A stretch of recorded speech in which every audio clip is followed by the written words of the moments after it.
La violencia institucional, ejercida por diversas instituciones del Estado, impacta selectiva y discrecionalmente sobre determinados sectores sociales. Se trata de una violencia, la mayoría de las veces invisibilizada, poco discutida y hasta naturalizada bajo un imaginario punitivo. Son prácticas violatorias de los derechos humanos que por su gravedad, extensión y masividad afectan la vigencia plena del Estado democrático de derecho.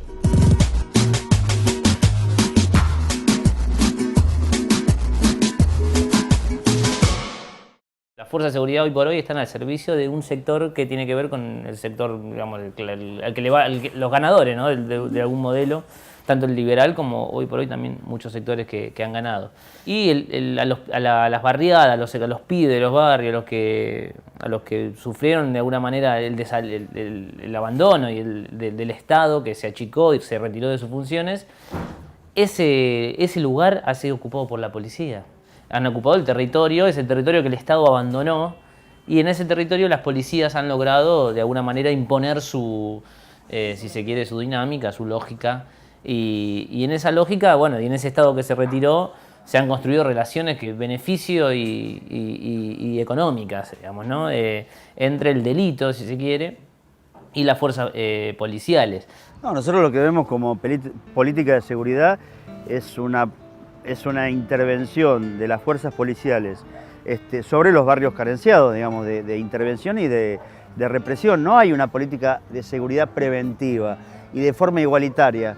Preventiva, donde, digamos, tengamos toda una cantidad de hombres y mujeres que tienen vocación policial y que responden a un modelo, digamos, de política igualitaria para todo el mundo, sería muy distinto, pero la realidad es que hoy por hoy la falta de justicia y esta policía que está justamente respondiendo ahora más que todo a corporaciones cuasi mafiosas no contribuyen para que justamente los sectores más carenciados, más humildes puedan incluirse, ¿no? Juan venía denunciando a muchos policías que están trabajando en Almirante Brown, que hoy en día tienen sus puestos trabajando en Almirante Brown. Lo imputan de un homicidio, de que él mató a una nena que no estuvo en el lugar, él no fue, solamente por dichos de gente, dicen los padres, por dichos de gente, que él bajó de un auto primero con una mochila con armas, después bajó de otro auto con un montón de armas repartiendo. Él en ningún momento estuvo ahí, nosotras vimos lo que se pasó esa noche. Sí estuvo en el barrio viendo, pero jamás llegó al lugar donde pasó lo que pasó con la nena.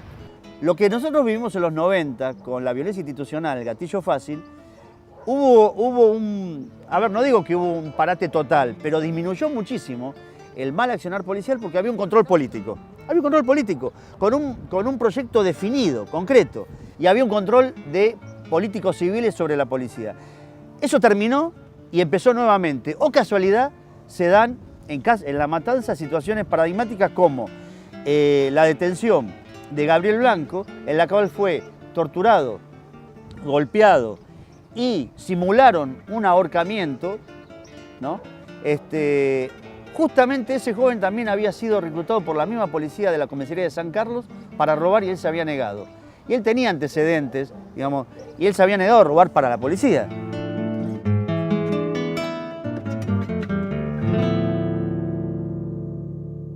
En esa relación del Estado retirado y dejado a la libertad de las lógicas de las policías, ha imperado la lógica de represiva, ¿no? de reprimir eso que de alguna manera la sociedad expulsaba, y tenés dos variantes, o pasar a ser un esclavizado del sistema del mercado laboral, ¿no? Como el último eslabón, como un repartidor de volantes, o tenés el negocio que puede implicar vender algún poco de droga en el barrio, o ser partícipe de un negocio de desarmadero de autos, o estar abandonado en la esquina, digamos. Estos años hemos recuperado de alguna manera el Estado inclusivo, pero este problema no se resuelve solamente con política inclusiva. Hay que orientarse y fortalecer la idea de una reforma policial democrática y profunda, porque de alguna manera tenemos que retirarle el brazo armado al delito y tomarlo para el Estado, ¿no? Los hechos de inseguridad no se terminan con más mano dura, al contrario, se agravan. Los hechos de inseguridad tienen como fundamento dos cuestiones importantísimas a mi criterio. El tema de las cárceles, de las condiciones de vida de las cárceles, del manejo del servicio penitenciario. ¿Por qué estuvo detenido 10 años, salió y volvió a robar? ¿Y por qué? Porque en sus años de detención no se pudo reinsertar, no se iba a reinsertar en la sociedad porque vivió más violencia, sufrió violencia por parte del servicio penitenciario.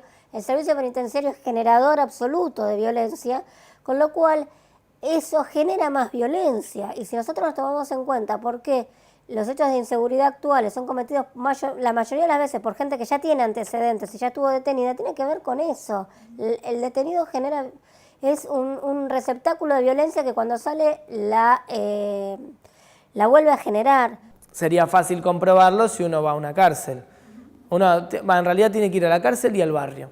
Entonces vos vas a la cárcel y ves pibes pobres. Si es una cárcel federal, ves pibes pobres y algún que otro genocida, pero nada más, digamos. Y después si vas al barrio ves que siguen vendiendo droga, que siguen estando los mismos tranzas, que los tipos que distribuyen a los tranzas pasan con sus camionetas y que la policía después les pasa a cobrar a todos. Podríamos decirlo así rápidamente y a grosso modo. Entonces me parece que ahí lo que hay que ver es cómo nosotros reformamos, reestructuramos toda la justicia, digamos, ¿no? El Código Procesal Penal puede ser una herramienta importante. Nosotros estamos a favor de que se sancione la nueva ley del Código Procesal Penal porque acelera los tiempos en que la justicia muchas veces los usa a discreción para dilatar una causa complicada con alguien que sea amigo del poder y a discreción para acelerar una causa armada cuando es un pibe pobre para mejorar las estadísticas y hacer como que trabajamos. Para nosotros en realidad violencia institucional y seguridad son dos caras de una misma moneda. Que digamos, no vamos a poder resolver el problema de seguridad si no resolvemos los niveles de connivencia entre política, justicia y corporación policial, digamos.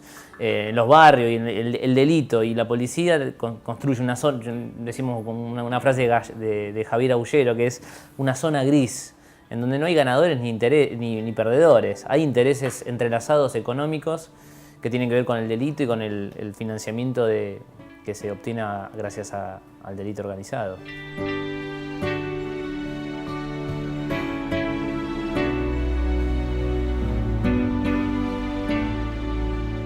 A él lo detuvieron, bueno, querían la cabeza de él, sí o sí, porque molestaba las denuncias que él estaba haciendo.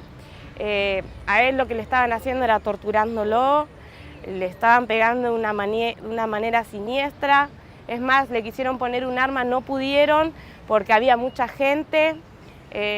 Yo te vuelvo a repetir, lo vi a él recién el día lunes porque no sabíamos de él, porque cuando quisimos seguirlo con el patrullero, con el coche de mi cuñado, que lo seguimos, queríamos seguir a dónde lo llevaban, solamente para estar tranquila a ver dónde estaba, porque sabíamos que querían verlo muerto. Obviamente que no nos quedamos quietas, seguimos buscando, no teníamos rastros de él, no lo encontrábamos. Recién supimos de él dónde estaba detenido el domingo a las 10 de la mañana y lo pudimos ver en fiscalía el lunes, que lo vimos todo desfigurado. Yo creo que el problema que estamos teniendo muchas veces es el uso del marketinero que se hace de la seguridad y en realidad que tiene que ver con, si se quiere, paradigmas que se construyeron desde el neoliberalismo, digamos, ¿no? Que tienen que ver con la seguridad y que no son solamente de Argentina, tienen que ver a nivel mundial, si se quiere, o en principio latinoamericano, que tiene que ver con de fondo creo que esta idea de combate al delito, ¿no? Que en muchos países de la región es tomado de alguna manera como, si se quiere, bandera o marketing, como vos quieras llamarlo, de algunos sectores de derecha o del neoliberalismo que siguen construyendo el mismo paradigma que se construyó desde la época más, digamos, si querés, más neoliberal. Pero yo vivo en la provincia y mi problema se llama inseguridad.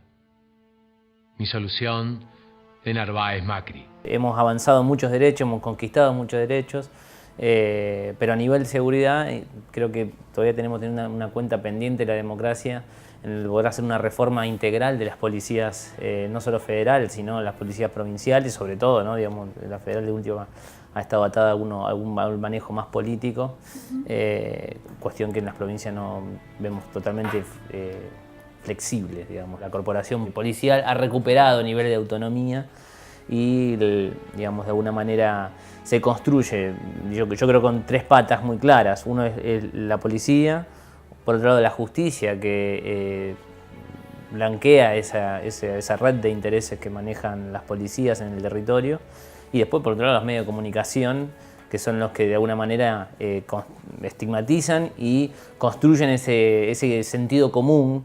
Nosotros siempre decimos en la campaña, el policía en definitiva es el brazo armado del sentido común de la sociedad. Yo no quiero justificar, no justifico la violencia de ninguna manera, simplemente lo que estoy diciendo es que la sociedad tiene que tomar los hechos de inseguridad como una cuestión que va más allá del hecho puntual del homicidio o del robo. Tiene que ver con una cuestión de cárceles abarrotadas, poderes judiciales que mandan a presos a chicos que cometen delitos tontos y a los grandes delincuentes no. Y tiene que ver también, no se analiza el tema de las drogas, es más, en la justicia se minimiza a la persona que es adicta y que fue a robar bajo efecto estupefaciente, no lo consideran inimputable. Entonces no va a una cárcel común y el hombre se sigue drogando, no hay una política en relación al tema de las adicciones, que nadie analiza el problema de las adicciones como un problema también que tiene que ver con la inseguridad.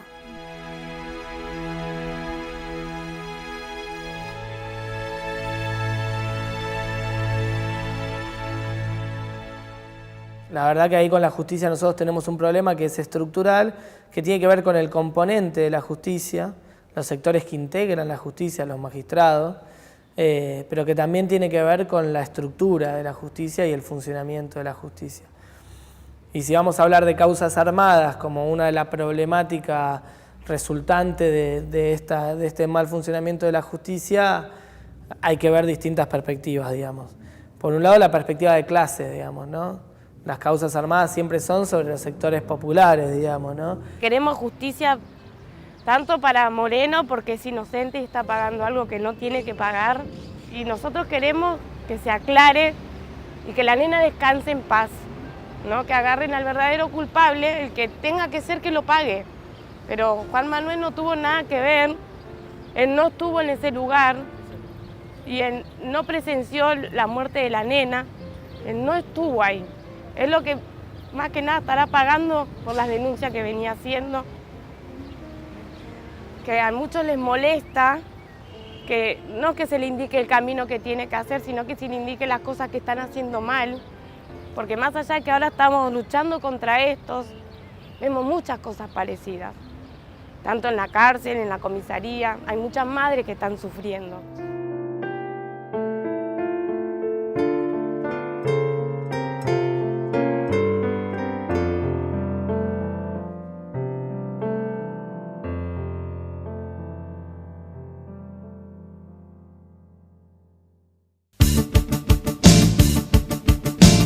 Quienes deben bregar por la defensa de la vida y la libertad de las personas, quienes tienen encomendado garantizar en forma igualitaria el acceso al cuerpo de derechos y garantías que la Constitución Nacional prevé, son muchas veces los principales obstaculizadores de una seguridad democrática y de una justicia legítima. El poder judicial en su conjunto, los poderes, tanto la llamada justicia nacional, la de la capital federal ordinaria, los federales y las cortes, desde el año 30 hasta acá han acompañado los movimientos que han, digamos, políticos o los golpes de Estado. En el 30, la acordada del 10 de septiembre del 30, se convalidó, se legitimó por la corte de ese momento el orden, o sea, el golpe de Uriburu. Lo mismo se hizo en el 55, lo mismo se hizo en el 66, en el 62 antes, en el 76, y solamente se cambiaban las cúpulas, es decir, las cabezas de las cortes. Pero los, entre comillas, funcionarios de carrera, aquel que juró por la Constitución y luego juró por un estatuto de un régimen terrorista, militar y genocida económico, no cumplió con el 235 del Código Penal. O sea, no resistió con los medios a su alcance la autoridad constituida. Y además juró en contra de la Constitución, violó el juramento de defender la Constitución. Pero el tema es la permanencia. Entonces, el único poder que no fue ni siquiera sujeto a las elecciones, o sea, a los cambios de un golpe institucional o a los cambios de las elecciones es el Poder Judicial. Cuando unos delincuentes secuestran y asesinan a Axel Bloomberg, un acto deleznable, nuestra sociedad moviliza más de 300.000 personas a la puerta del Congreso. Nuestro Congreso sanciona un paquete de 20 y pico de leyes que nada tenían que ver con resolver el problema de seguridad, pero da una respuesta ahí, el presidente recibe al padre, se arma una bulla importante. Cuando a los pibes de Carcova los mata la policía, más de una señora dice, bueno, 2 chorros menos. Y los que nos movilizamos somos las organizaciones populares, y ni el Consejo Deliberante, ni el Congreso de la Provincia, ni el Congreso de la Nación sanciona una ley por eso, digamos. Hay vidas que valen más y vidas que valen menos en nuestra sociedad, ¿no? Y sobre eso funciona. Entonces hay un sector que está legitimado, que puede recaer sobre él la fuerza represiva del Estado, el error de la justicia. Si la justicia se equivoca, porque la justicia dice, bueno, nos equivocamos cuando arma una causa y uno logra desandar eso. Si se equivoca sobre una causa armada a un empresario, no sé, ese juez no existe más, digamos, ese juez después se tiene que ir. Si se equivoca con un pibito de estos, ¿qué pasa? Lo deja libre, pero después no pasa nada más, le arruinó 5 años de su vida, como pasa el 70% de los que están presos en la Argentina están con prisión preventiva. Eso es ilegal. Todos los jueces lo aplican porque los pibes son pobres.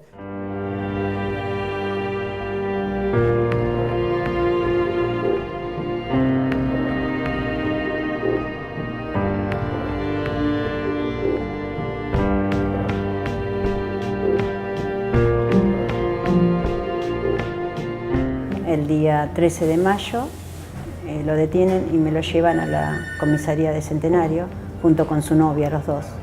Los llevan a los dos detenidos, eran 3 coches particulares y 2 patrulleros. Me los llevan detenido, yo ya estaba acostada. Mi hija me dice, lo detuvieron a Julian. Me levanté rápido y me fui, yo le pregunté dónde, no sabían dónde. Yo empiezo a llamar a 911 y no me pudieron dar información, entonces me dirijo, sabiendo esa dirección que podría ser en Centenario, que queda más cerca.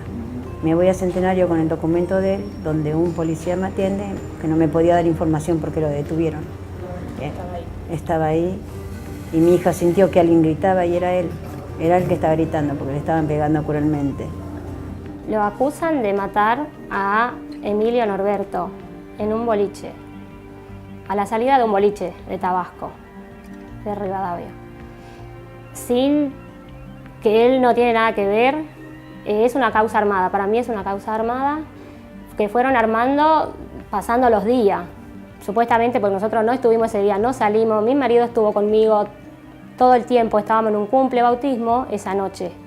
El cumple bautismo empezó a las 6 de la tarde, que siguió hasta el día siguiente, que sería aproximadamente, empezó el 18 de enero, que siguió hasta el 19 de madrugada, a las 5:30 nosotros estábamos ahí.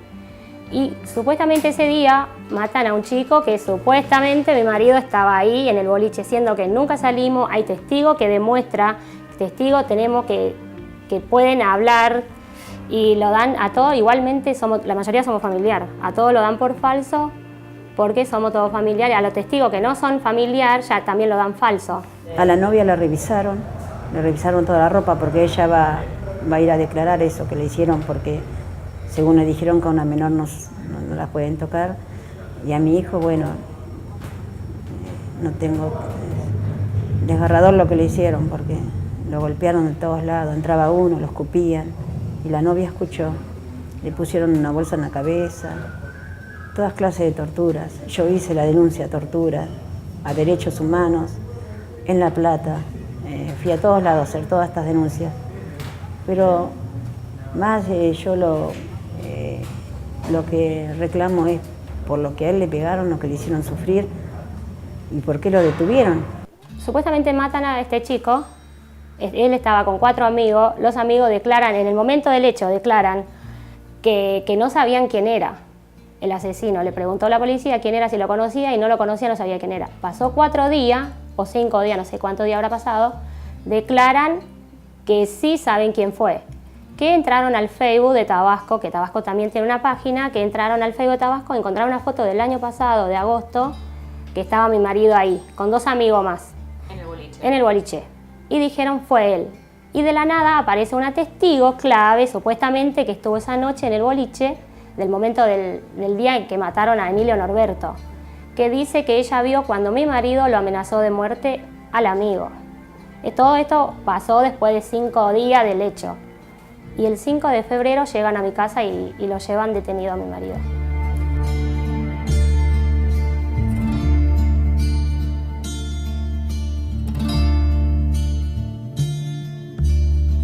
La investigación de los tribunales es nula. La investigación la lleva a cabo la querella, siempre, a través de los tribunales porque no tiene opción.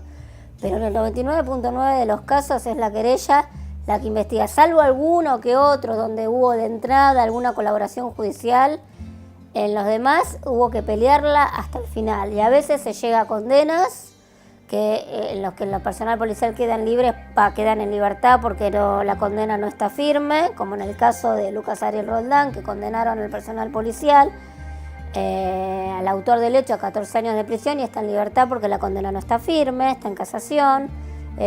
Como el caso Salas, también hubo condenas en casación, la causa está en la corte, ya va a volver a casación y el personal policial está en libertad. Si no fuera personal policial y tiene una condena en tribunal oral y van presos. En cambio, al ser personal policial no van presos, quedan en libertad. Entonces hay mucho trabajo de la víctima, hay mucho trabajo de la querella para lograr que se haga justicia. A veces se logra, a veces no. Y al otro día de la mañana, a primera hora, estuve en tribunales. Y donde hablo me voy al UFI 8, de UFI 8 me mandaron a Defensoría 13. En Defensoría 13 me atiende Mariano Salas, donde me dice que lo va a mandar a buscar. Y lo mandó a buscar, lo tenían en Centenario. De Centenario se lo trajeron, a mí no me lo dejaron ver, y él lo deriva al Hospital Gandulfo. ¿Por qué? No me dijo por qué, pero estaba todo golpeado. Me dijo que era por la muerte de un policía. A la salida del boliche se ve, según lo que declararon y también las filmaciones que pude ver, se ve una pelea. Siguió como 5 minutos esa pelea.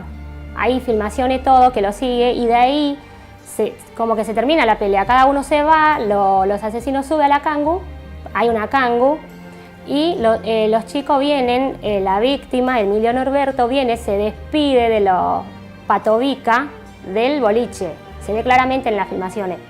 Y en ese momento, según se ve la filmación, porque yo no estuve en ese momento ahí, no tengo... se ve en la filmación que bajan 3 chicos y le dan 4 disparos a Emilio Norberto, que lo matan ahí en el mismo momento. Eso según todo lo que declararon ellos y las filmaciones que se ven. Y en las filmaciones que se ve claramente que el chico que dispara, que no es mi marido y que no tiene las características similares ni la fisonomía, nada que ver con él. Hay video, hay filmaciones que se puede demostrar que no es mi marido, primero a todo esto, y que se ve cómo lo golpean al asesino, siendo que a mi marido cuando lo llevaron detenido le hicieron la revisación médica y no le encontraron un moretón. Cuando allanaron mi casa no encontraron nada, la ropa homicida, el arma homicida y la cangu, cosa que mi marido no maneja y no tiene registro. Claro, cuando voy a Fiscalía me dice Mariano Salas que mi hijo había confesado en la comisaría séptima, había confesado que él era autor, que él iba en una moto con los otros 3, de haber matado a un policía y la acompañante, que estaban en las fojas, en la foto y todo. Entonces yo le dije, no, ¿qué día? Y él me dijo que había sido el viernes 9. El día 9, Julián estaba en Caraza, mi sobrina lo vio, el vecino de mi mamá también, la señora Martita del almacén lo vio a Julián con el abuelo, digamos, el marido de mi mamá de 45 años, comprando un sándwich de milanesa para Julián, porque Julián no toma sopa, no le gusta. Bajo tortura lo hacen declarar, porque si él hubiera sido culpable no es necesario que le peguen tanto.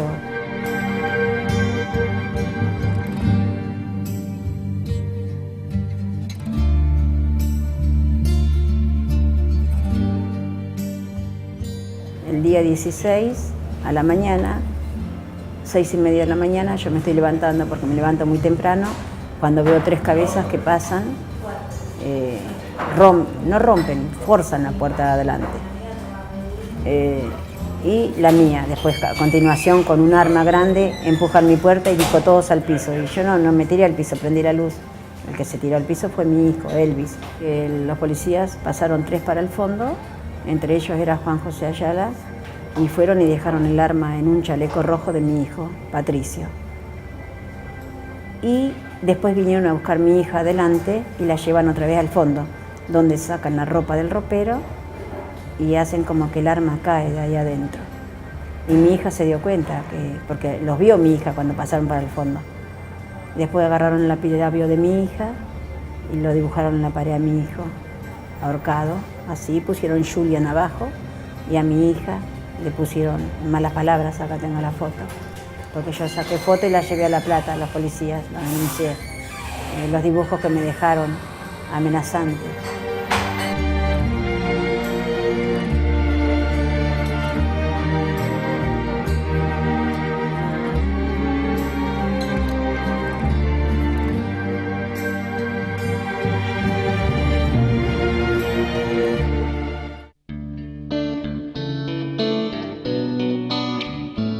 Miles de pibes, hombres y mujeres de los barrios más empobrecidos de nuestra patria fueron y son víctimas de la violencia institucional en alguna de sus formas, generando un escenario donde se registra un uso abusivo del poder estatal, una práctica violatoria de los derechos más elementales de un ciudadano o ciudadana.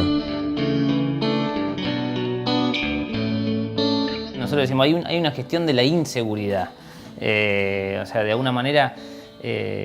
y esa gestión de la inseguridad tiene sus temores, se construyen, digamos, los miedos necesarios para que esa política de inseguridad sea efectiva en el territorio y después se construyen las soluciones. Lo mismo sucede con la emergencia de inseguridad en la provincia de Buenos Aires, digamos, ¿no? No recuerdo ahora, pero o sea, una cantidad increíble de abatidos, ¿no? Digamos, yo diría asesinados sin juicio.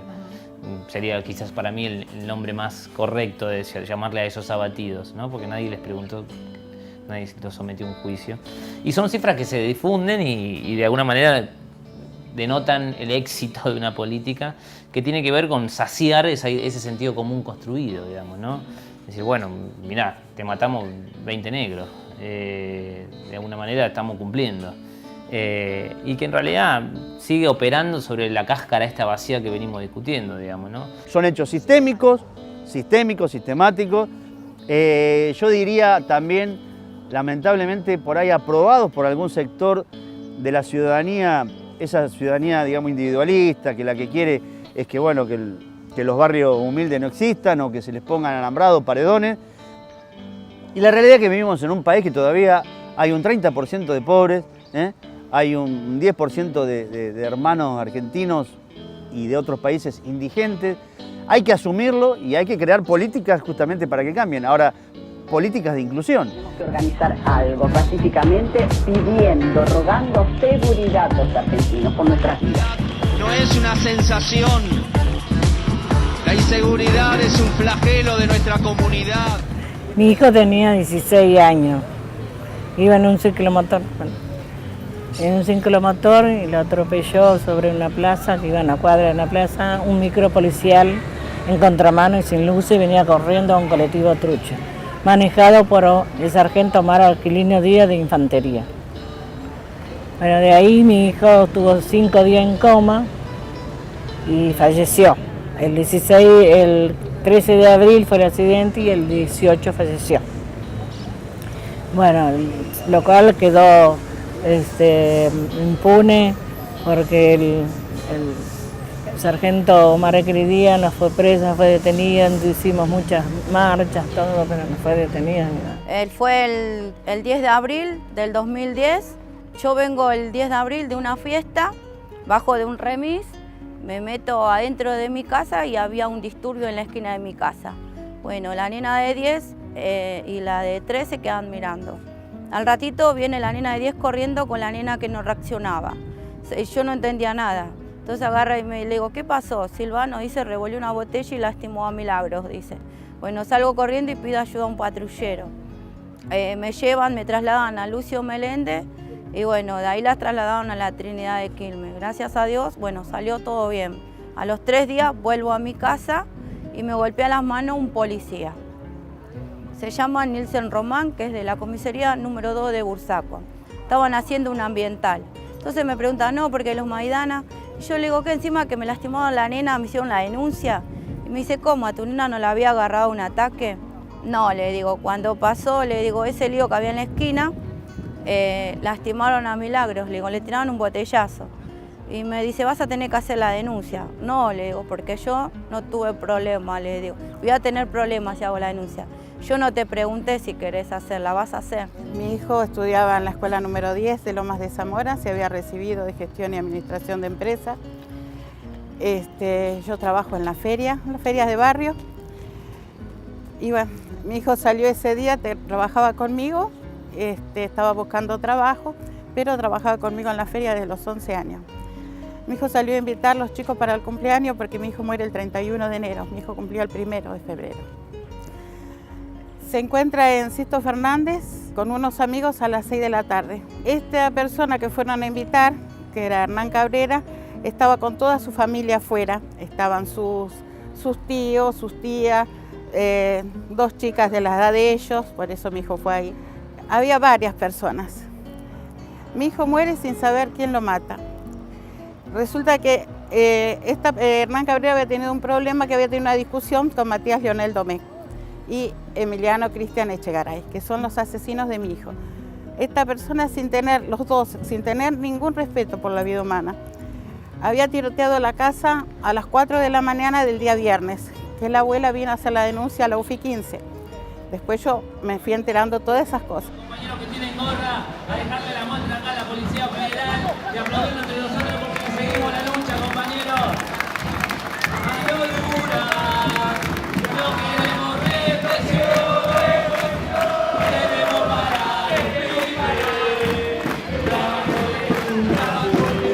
Bueno, los Maidana, lo que pasa es que Silvano tiene los parientes que son piratas del asfalto.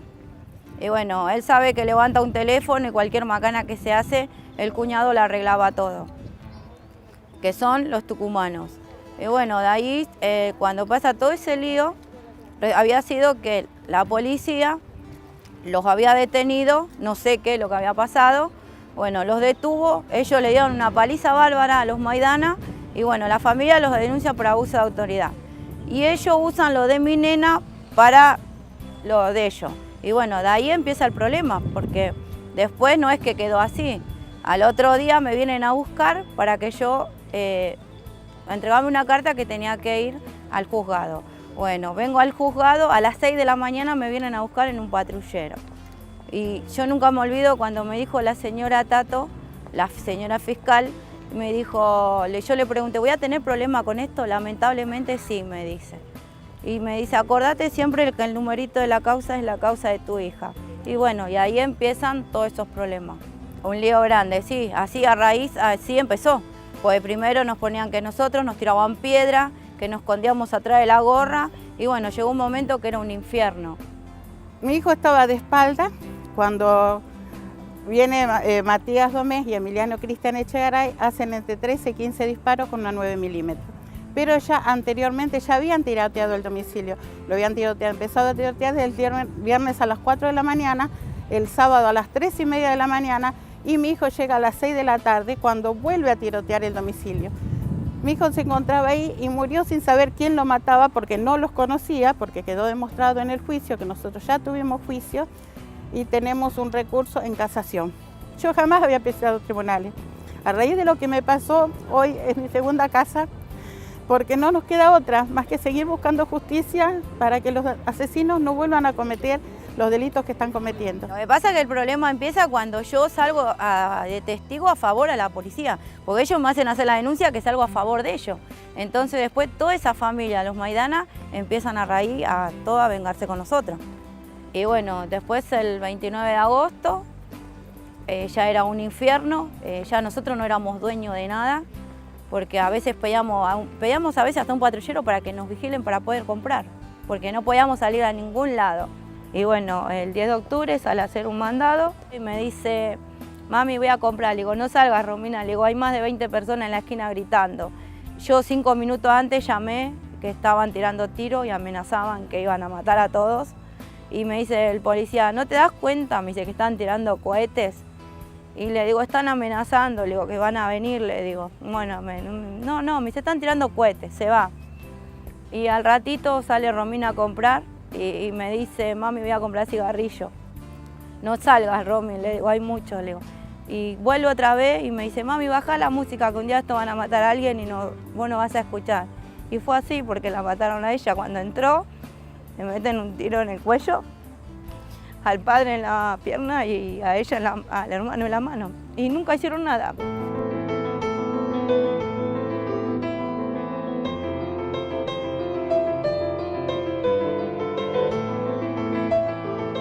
Y bueno, tuvo 5 días en coma mi hijo, que el policía no se presentó para nada, porque podía haberse presentado, nada, y quería escapar, para que lo siguieron los amigos también de mi hijo, porque si no se escapaba.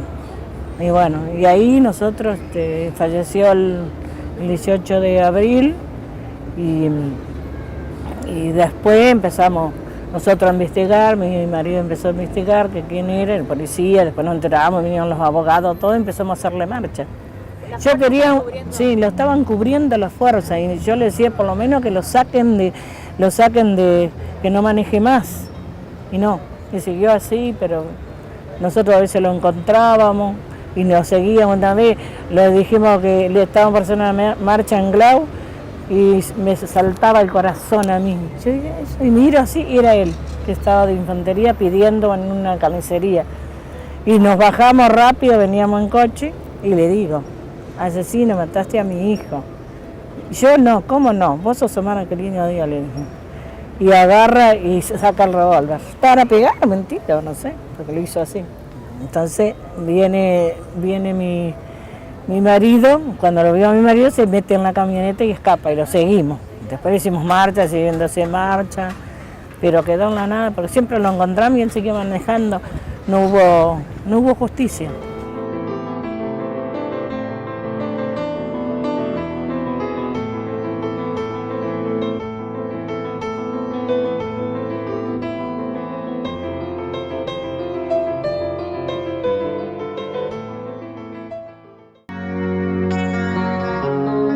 Las prácticas violentas y legales de las fuerzas de seguridad, herencia de tiempos oscuros de nuestra historia, son tristes ejemplos que demuestran la falla de un esquema de seguridad anacrónico y que no responde a la realidad de la nación del Bicentenario.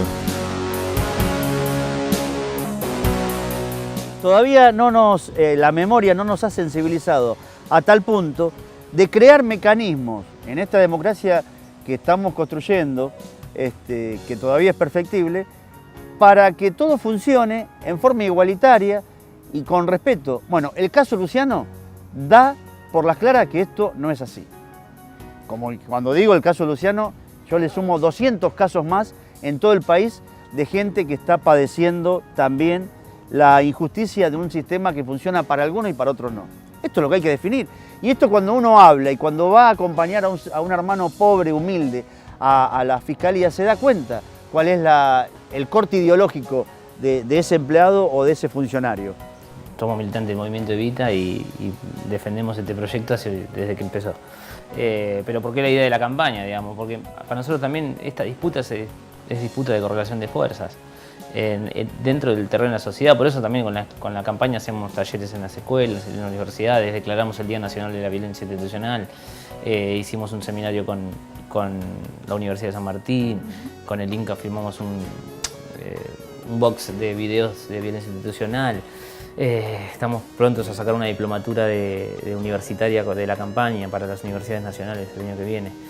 En definitiva, nosotros decimos, tenemos que construir un nunca más de esto también. Digamos, sin organización, sin las madres no había política de derechos humanos. Nosotros también tenemos que caminar ese camino, por más que nos lleve 1, 2, 5, tenemos que tener una perspectiva a largo plazo para poder construir esa hegemonía de pensamiento que de alguna manera nos permita dar vuelta o tener la fuerza suficiente para dar vuelta las policías y democratizarlas y hacerlas una herramienta del Estado y del pueblo, ¿no?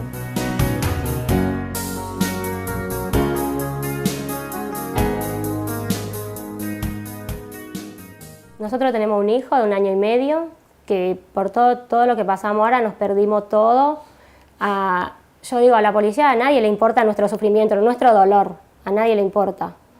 Pasamos miles de cosas feas ya con todo esto.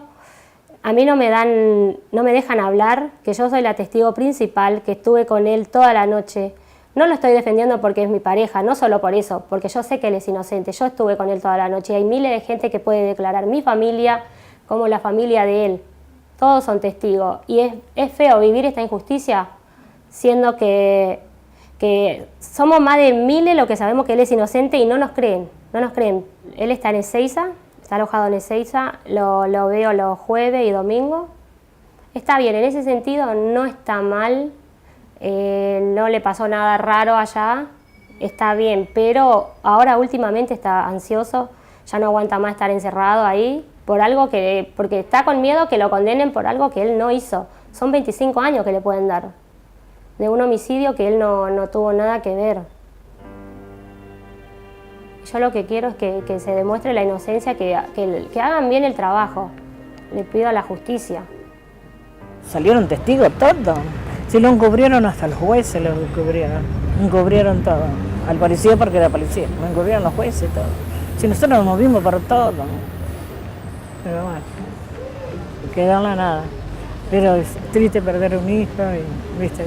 Era todo, era muy inteligente, era querido por todos los amigos, tenía amigos del secundario, todo. Y hasta tengo amigos que siguen yendo a mi casa, estando conmigo, todo como si fuesen mis hijos, porque no me olvidan. Y no se olvidan de Gardo y siempre. Hasta ayer estuve con 2 hijos, con 2 amigos, sí. Sí, ellos me hacen dar fuerza. Supuestamente después cuando pudimos hablar con él, de ahí cuando lo llevaron del destacamento, lo llevaron a cuerpo médico. Nosotros le hemos preguntado si le sacaron fotos y todo eso como prueba para que vean que él estaba todo golpeado. Bueno, me dijo que no, que lo revisaron, estaba todo dolorido. Cuando lo vimos en fiscalía no lo reconocimos por la ropa que llevaba puesta y nada, estaba todo golpeado. Que más allá de eso nos siguen hostigando a nosotras, pero es nuestra verdad y nosotros vamos a ir, así me maten o así hagan lo que hagan. Yo voy a gritar siempre mi verdad porque es así, me criaron de esa manera. Entonces vamos por la verdad y así como estamos con la lucha de uno propio nuestro, hemos ido con luchas ajenas también y hemos apoyado y hemos estado y siempre vamos a estar.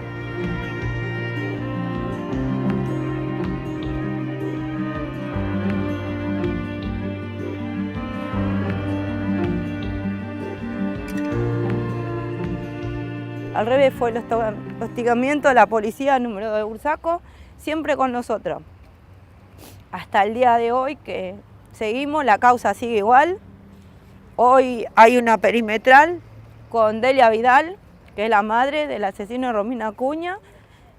No hacen nada, lastimó a Karen Acuña, habiendo 2 policías, y no hicieron nada, me amenazó de muerte, que tenía un arma, y bueno, yo hoy tengo mucho miedo por nosotros, por los menores de mi casa, porque no hacen nada. Yo si llamo a veces a la policía, a veces ni vienen, siendo que yo tengo custodia policial las 24 horas, tengo la policía de acá del juzgado. Había pasado el año pasado, teniendo la custodia, dispararon, tiraron piedra, más de 50 personas había. El policía, que era el señor Castanino, que le destruyeron su auto y no hicieron nada. Hasta el día de hoy esa causa está en nada. Y yo pedí hablar con Leonardo Casasqui, que es un fiscal, y me dan para el 17 de julio. 17, lo tengo acá la declaración, sí, es el fiscal que recibió todas las cosas que culpan a Julián. Entonces cuando yo entro me dice que si voy a atestiguar algo a favor de Julián me lo recibe, si no, no. Yo le dije que sí, que si la mamá quería decirle dónde estaba el día 9, que fui a la casa de los chicos que le ponen la barra de Julián, todo eso, y el fiscal escribió todo por máquina y lo dejó en computadora mi declaración. Después lo llaman a Julián y Julián declara lo mismo que dije yo.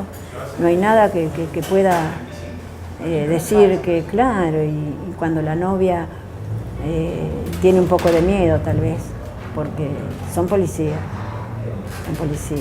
más allá de que yo esté haciendo esto, yo no sé si caminando puede llevar la bala de cualquier lado, de cualquier coche, o que me le hagan algo a mis hijos. Yo hace 5 años y 7 meses pisé los tribunales por primera vez, nunca lo había pisado.